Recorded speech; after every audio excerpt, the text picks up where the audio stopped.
তো প্রিয় শিক্ষার্থী বন্ধুরা, দেখো তোমাদের বাংলা প্রশ্ন কিন্তু আমি হাতে পেয়ে গেছি। বাংলা প্রশ্নের সমস্ত সমাধান নিয়ে হাজির হয়েছি। দেখো প্রশ্নগুলো আমি দেখেছি, তোমরা যদি আমার ওই রিভিশন ক্লাসটা ভালো করে দেখো, বাংলার যে রিভিশন ক্লাস করিয়েছিলাম এবং তোমাদের যে ব্যাকরণের রিভিশন ক্লাস করেছিলাম, অধিকাংশ প্রশ্নই কিন্তু সেখান থেকে কমন এসছে, বড় প্রশ্নগুলোও কিন্তু কমন এসছে। তো চলো বন্ধুরা আমরা দেখে নিই প্রশ্নগুলো কী আছে ঝটপট এবং তার উত্তরগুলো কী হবে। দেখো, পত্রিকায় প্রকাশ পাওয়া যায় তপনের গল্পটির নাম কী ছিল? আমি বলেছিলাম তোমাদের প্রথম দিন। গ্রীষ্ম মহাপাত্রের বয়স কত? 30-32-এর অধিক নয়। জগদীশবাবু বিরাগীকে প্রণামী দিতে চেয়েছিলেন কত? 101 টাকা। দেখো, কালো ঘোমটার নিচে অপরিচিত ছিল কি? তোমার মানবরূপ। আমাদের ডান পাশে কী ছিল? ধস। অট্টরলের হট্টগোল। স্তব্ধ কী বলতো? চরাচর। লেখক শ্রীকান্তের ছেলেবেলায় দারোগাবাবুর কলম কোথায় থাকতো? কলম থাকতো কোথায়? পায়ের মোজায় গোজা। তারপরে দেখো, 19 শতকে 32,000 অক্ষর লেখানো হতো 12 আনায়। কঙ্কাবতী ও ডম্বুধরের স্বনামধন্য লেখকের নাম কি? ত্রৈলোক্যনাথ মুখোপাধ্যায়। এবার দেখবো বিভক্তি শব্দের অর্থ হচ্ছে কি বলতো? বিভাগ বা বিভাজন। কালকে আমি বলে দিয়েছিলাম কলমে কায়স্থ চিনি নিম্নরেখ পদটি কোন কারক? ঠিক আছে, এটা হবে তোমার করণ কারক হবে। মেসি কি খেলায় না খেললো? কি জাতীয় কর্ম? সমধাতুষ কর্ম হবে। কাউকে পায়ের ধুলো নিতে দেননি সন্ন্যাসী। কি নিতে দেননি? পায়ের ধুলো। ঠিক আছে, কর্মকারক হবে এটা। সমাসের মূল অর্থ কি বলতো? একাধিক পদের একটি পদে পরিণত লাভ। বুড়ো মানুষের কথা শোনে। এই বুড়ো মানুষের সমাস কী হবে? কর্মধারের সমাস। নেক্সট আসে দেখো, দশাননের সমাস হলো কি? আমি কালকে বলেছিলাম 10। দেখো সংখ্যাবাচক, অর্থাৎ এটা কি হবে? দ্বিগু সমাস হবে। পূর্বপদের বিভক্তি লোপ পাই। গতকালকের আমি রিভিশন ক্লাসে বলে দিয়েছিলাম তৎপুরুষ সমাস হবে। এবার আমরা এই 1 মার্কের যে প্রশ্নগুলো চলো দেখে নিই ঝটপট করে। ঠিক আছে, এগুলো তোমরা নিশ্চয়ই খুব ভালো করে পারবে। ঠিক আছে, সমস্যা হবে না, কারণ খুব সহজ কোশ্চেন হয়েছে। তপন মামার বাড়িতে কেন এসেছিল? এ তার ছোটো মাসির বিয়ে উপলক্ষে এসেছিল। শুধু এই মুহূর্তে গভীরভাবে সংকল্প করে তপন। সংকল্পটি কী ছিল? যে জীবনে কোনো দিন দ্বিতীয়বার যখন আমি কোনো গল্প লিখবো, সে কাছে হাতের লেখা হোক, সেটা আমি কী করব? নিজে গিয়ে পত্রিকা অফিসে জমা দিয়ে আসবো। আর যাই হোক, যাকে খুঁজছেন তার কালচারটা একবার ভেবে দেখুন। কার খোঁজ করা হচ্ছিল? এখানে সব্যসাচী মল্লিকের কথা বলা হচ্ছে। কিন্তু মাস্টারমশাই একটু রাগ করেনি, বরং একটু তারিফ করলেন। তারিফ করার কারণ কি? অর্থাৎ বহুরূপী বেশে যখন দয়ালবাবু লিচু বাগান থেকে 4 জন ছেলেকে ধরেছিল এবং মাস্টারমশাইয়ের কাছ থেকে 8 আনা ঘুষ নিয়েছিল, সেই যে মাস্টারমশাই পর্যন্ত বহুরূপী হরিতাকে কিন্তু একদমই চিনতে পারেনি। তার বহুরূপী সাজ এত সুন্দর ছিল, সেই জন্য মাস্টারমশাই তাকে তারিফ করেছিল। কিন্তু এই ধরনের কাজ হরিদার জীবনে পছন্দ নয়। কি ধরনের কাজ? বাধা কাজ হরিদার কিন্তু পছন্দ নয়। আচ্ছা, এবার আমরা কবিতা থেকে কী প্রশ্ন? দেখো, সেই হোক সভ্যতার শেষ পূর্ণবাণী। আমি পূর্বে বলেছিলাম কি সেটা? সভ্যতার শেষ পূর্ণবাণী হবে তোমাদেরকে বলো তো ক্ষমা করো। এবার আছে দেখো, আয়ার বেদভিত্তিক কবিতাটি রচয়িতা কে করেছেন? শঙ্খ ঘোষ। তারপর যুদ্ধ হলো কেমনভাবে? রক্তের এক আগ্ন পাহাড়ের মতো। আমি কিন্তু এগুলো তোমাদের রিভিশন ক্লাসে সুন্দর করে কিন্তু বলে দিয়েছিলাম শর্ট কোশ্চেনে। এবার মহান ঈশার শেষে কে আসবে? আসবে উষা অরুণ হেসে, অর্থাৎ সূর্য আসবে উষা অরুণ হেসে। এ কলঙ্ক পিতা ঘুচিবে জগতে। বক্তা কোন কলঙ্কের কথা বলা হয়েছে এখানে? দেখো, ইন্দ্রজিৎ সশরীরে উপস্থিত থাকা সত্ত্বেও এখানে রাবণ যুদ্ধে যাবে, এটা কিন্তু ইন্দ্রজিতের পক্ষে একটা কলঙ্ক ছিল। সেই কলঙ্কের কথা কিন্তু এখানে বলা হয়েছে। এই নেশা পেয়েছি আমি শরতের কাছ থেকে। কোন নেশার কথা বলা হয়েছে? ফাউন্টেন পেন সংগ্রহের যে নেশা। অনেক ধরে ধরে টাইপরাইটারে লিখে গেছেন মাত্র একজন, কে? অন্নদাশঙ্কর রায়। কলম তাদের কাছে আজ অস্পৃশ্য। কাদের কাছে? পকেটমারদের কাছে। সোনার দোয়াত কলম যে সত্যই হতো। বক্তা সোনার দোয়াত কলমের কথা কীভাবে জেনেছিলেন? শুভ ঠাকুরের দোয়াত সংগ্রহ দেখে।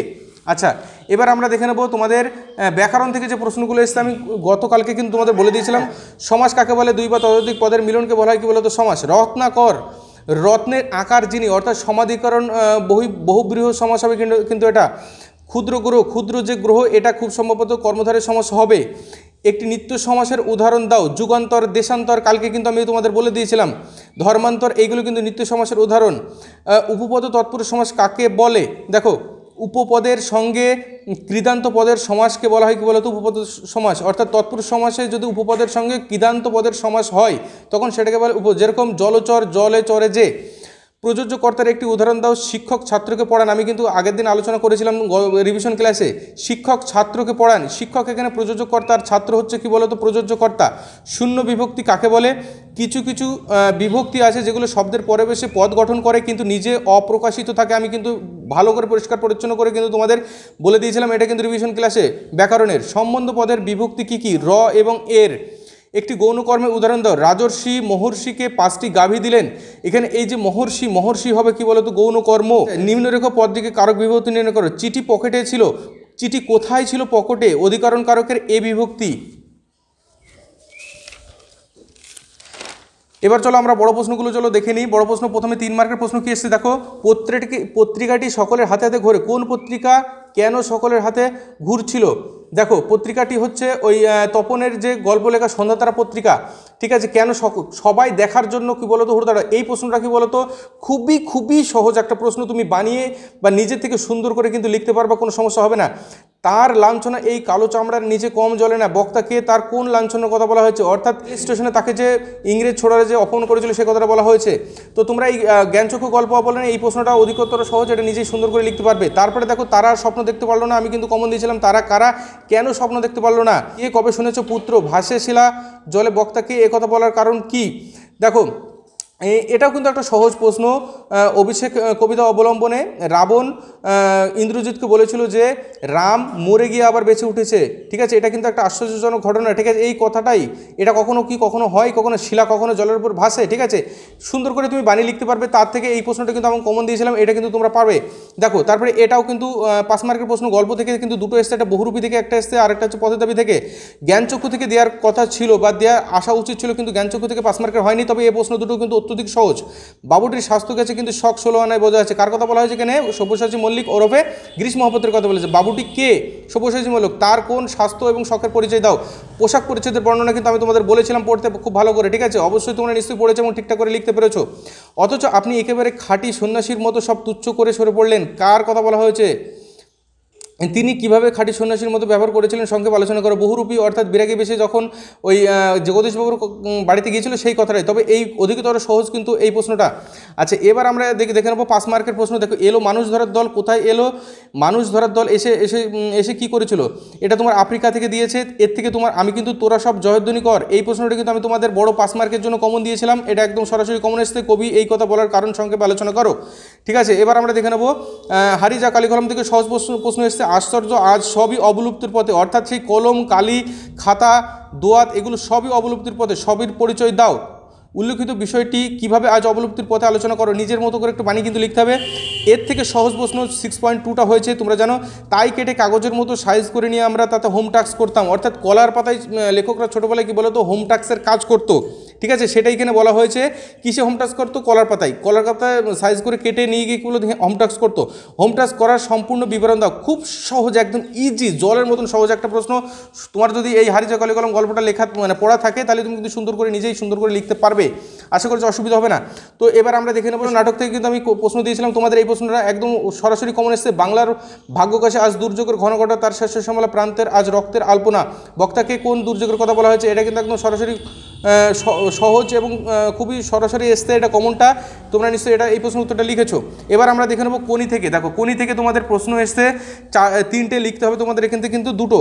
এখান থেকেও মোটামুটি সহজ প্রশ্ন এসছে। প্রশ্নটা দেখো তোমাদের বুঝে কিন্তু লিখতে হবে। মেন বিষয়, ইচ্ছা থাকলেও ওকে সাঁতার শেখবার সামর্থ্য আমার নেই, কে বলেছিল তার পরিচয় সংক্ষেপে উল্লেখ করো, ঠিক আছে। 2 নম্বর বিষ্ণুচরণ বিরক্তির কারণ তার হাত পড়ানো দূরের একটি লোক, এখানে কার কথা বলা হয়েছে?